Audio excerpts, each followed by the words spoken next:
Welcome to MHF4U, Grade 12 Functions, Section 1.6. So today we're going to talk about piecewise functions. So first of all, let's begin with our definition of piecewise functions. A piecewise function is defined by using two or more rules on two or more intervals, and as a result the graph is made up of two or more pieces of similar or different functions. So basically, every single time you see this setup here where you have a function that is defined with these brackets that talk about bunch of rules and that tell you then what will happen to the function based on these rules, based on what your x input is. That is a piecewise function. Okay, so in this case, in our example, we can see that this is a piecewise function because it's made up of many parts, right? So we have 0 if x is equal to 0. We have 5 if x is between 0 and 1. But another important thing to note here again with function notation is that it's excluding 0 but including 1. That's why 0 is not filled, but 1 is filled. 12.5 if x is greater than 1 but less than or equal to 2. And then it's 3x plus 13 if x is greater than 2. And again, that's why our function notation corresponds accordingly. So then the domain of the function is x greater than or equal to 0.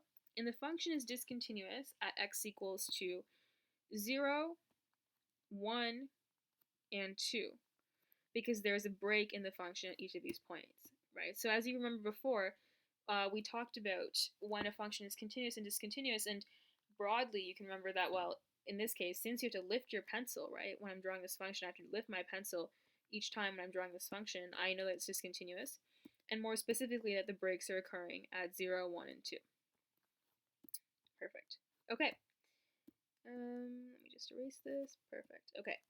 So now we have some more examples of where functions are being discontinuous. So in this case, it's discontinuous at x is equal to 2, as we can see in this example. And again, at this example, discontinuous at x is equal to 2.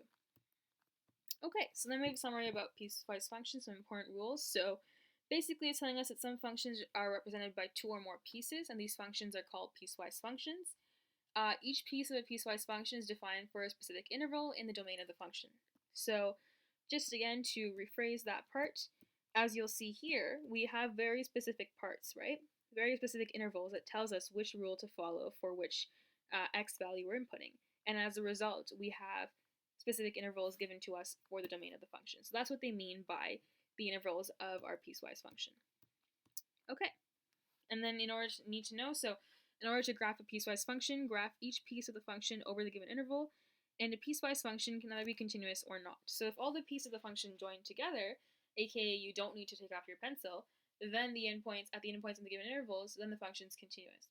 And you have to remember that if it's joining together, that means that, let's say you have an endpoint, well, the circle needs to be filled in for that endpoint, right? Like if it's an open circle, then it becomes discontinuous because that means there's a break. And otherwise, as a result, it's discontinuous at these values of the domain.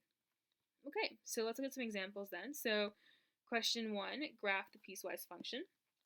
So for A, we have the rule for f of x that it will be equal to 2 if x is less than 1, and it will be equal to 3x if x is greater than or equal to 1.